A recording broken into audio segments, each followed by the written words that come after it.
पंजाब में प्राथमिक स्तर की शिक्षक भर्ती, जिसे वहाँ पर ईटीटी के नाम से जाना जाता है, माननीय हाईकोर्ट ने उस याचिका को खारिज कर दिया था जिसमें 11 अगस्त 2023 के जजमेंट के बाद और 8 अप्रैल 2024 के क्लेरिफिकेशन के बाद वहाँ की हाईकोर्ट ने जो बीएड अभ्यर्थियों को अपॉइंटमेंट देने से मना कर दिया था और याचिका खारिज कर दी थी, उसी के अगेंस्ट में जो बीएड वाले कैंडिडेट हैं वो माननीय सुप्रीम कोर्ट पहुँचते हैं और सुप्रीम कोर्ट से ये गुहार लगाते हैं कि हमारा केस जो है वो एक्सेप्शनल केस के तौर पर ट्रीट किया जाए और हमें ईटीटी में नियुक्ति पत्र दिया जाए, जिसको लेकर के माननीय सुप्रीम कोर्ट में सुनवाई हुई और ऑनरेबल जस्टिस सुधांशु धूलिया जी की बेंच में इस मामले को सुना गया। इस मामले पर माननीय सुप्रीम कोर्ट ने 21 अक्टूबर 2024 को सुनवाई करते हुए अपना अंतिम फैसला दे दिया है। फैसले की कॉपी आप अपने स्क्रीन पर देख पा रहे होंगे। क्या कुछ हुआ डिटेल में बात करेंगे, अंत तक जरूर जुड़े रहिएगा। नमस्कार दोस्तों, मेरा नाम है नीरज, आप देख रहे हैं कैरियर बिट यूट्यूब चैनल। अगर आप इस चैनल पर पहली बार विजिट कर रहे हैं तो इसको सब्सक्राइब करते हुए बेल आइकन को प्रेस करना ना भूलें। ये पिटीशन फाइल किया गया था, आप अपने स्क्रीन पर देख पा रहे होंगे, श्री विनय कुमार जी के द्वारा और स्टेट ऑफ पंजाब को यहाँ पर चैलेंज किया गया था।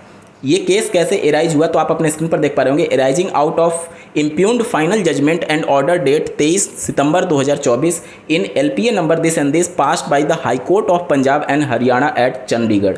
यानी कि हाई कोर्ट ने जो जजमेंट दिया था उसी के अगेंस्ट में ये केस फाइल किया गया था, जहां पर आप देख पा रहे होंगे ऑनरेबल जस्टिस सुधांशु धूलिया और ऑनरेबल जस्टिस असनुद्दीन जी के बेंच में ये मामले को सुना गया।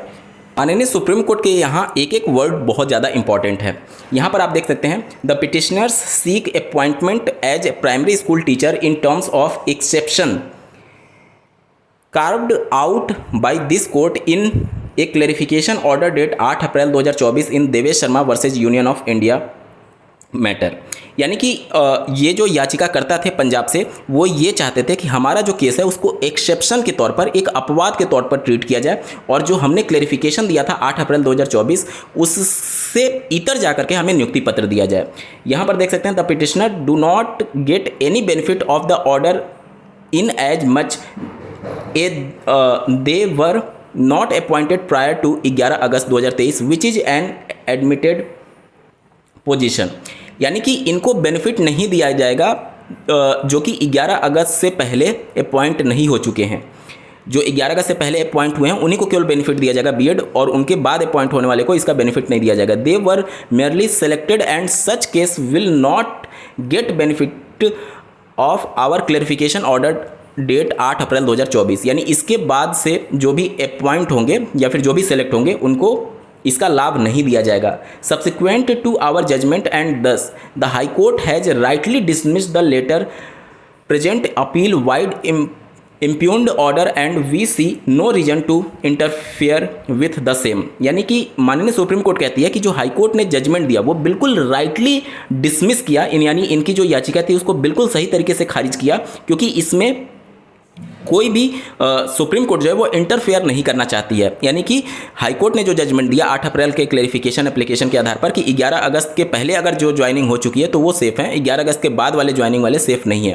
तो इसी को आधार बनाते हुए सुप्रीम कोर्ट ने भी कहा कि हाई कोर्ट ने जो जजमेंट दिया वो बिल्कुल सही है, और आगे सुप्रीम कोर्ट ने कहा the special leave petition is accordingly dismissed. यानी कि जो भी याचिका है उसको खारिज कर दिया माननीय सुप्रीम कोर्ट ने। इसका मतलब ये हो गया कि पंजाब में जो बीएड वाले अभ्यर्थी थे उनको ईटीटी में नियुक्ति पत्र नहीं मिलेगी। अब आते हैं छत्तीसगढ़ में। छत्तीसगढ़ को लेकर के बहुत ज़्यादा आप लोग के कमेंट आते हैं कि यहाँ की राज्य सरकार हमारी बात नहीं सुन रही है। माननीय हाईकोर्ट के जजमेंट, उसके बाद से माननीय सुप्रीम कोर्ट के जजमेंट के बावजूद भी यहाँ पर नियुक्ति पत्र नहीं दिया जा रहा है।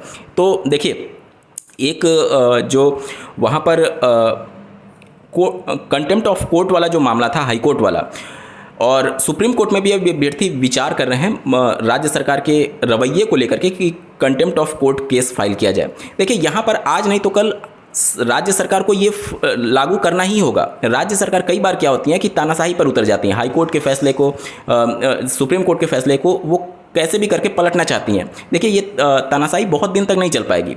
यहाँ पर राज्य सरकार को समझना चाहिए कि चलिए आप इन बच्चों को बचाना चाहते हैं जो बीएड अपॉइंट हो चुके हैं, लेकिन जो सुप्रीम कोर्ट करे, जो हाई कोर्ट करे, एटलीस्ट उन बच्चों को पहले नियुक्ति तो दे दीजिए। बीच का रास्ता आप बाद में निकालते रहिएगा, क्योंकि पिछले 2 साल 3 साल से ये अभ्यर्थी भटक रहे हैं। आप केवल उन अभ्यर्थियों को देख रहे हैं जो कि अपॉइंट हो चुके हैं, और यहाँ पर भी राज्य सरकार की गलती थी, क्योंकि जब तेजी दिखानी चाहिए थी, जब मामला हाईकोर्ट में चल रहा था, जब सुप्रीम कोर्ट में चल रहा था, तो राज्य सरकार अगर चाहती तो समय लेकर के ये मामला को पूरे तरीके से निस्तारित होने का वेट कर सकती थी। लेकिन हड़बड़ी में उन्होंने नियुक्ति पत्र दे दिया और फैसला वहीं आया जिसका डर था। और अब राज्य सरकार के भी हाथ बंधे हुए हैं, क्योंकि उनके ऊपर भी पॉलिटिकल प्रेशर है कि अगर वो बाहर निकालते हैं तो नो डाउट जो विपक्षी पार्टियां वो इसको मुद्दा बनाएंगी।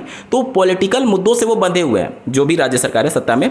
तो इन सभी चीज़ों को लेकर के निश्चित तौर पर राज्य सरकारों की गलती होती है, क्योंकि हाईकोर्ट और सुप्रीम कोर्ट बार बार कहती है आप अपना आकर के पक्ष रखिए। अगर राज्य सरकार उस समय थोड़ा सा कॉन्शियस होती, थोड़ा सा सचेत होती और समय लेकर के हाईकोर्ट और सुप्रीम कोर्ट के जजमेंट का वेट करती, तो आज ये हालत नहीं होती जो छत्तीसगढ़ में हुई है। आज नहीं तो कल नियुक्ति पत्र तो देना ही पड़ेगा डीएलएड वाले को, तो क्यों ना आज ही से इसको लेकर के कार्रवाई शुरू कर दी जाए। आप बीएड को बचाना चाहते हैं, उसके लिए आप अलग से प्रक्रिया कर सकते हैं, अलग से कुछ भी आपको करना है वो करते रहिए, लेकिन एटलीस्ट नियुक्ति पत्र तो दे दीजिए, नहीं तो कंटेम्प्ट ऑफ कोर्ट वाला मामला निश्चित तौर पर आपको झेलना पड़ सकता है माननीय सुप्रीम कोर्ट में।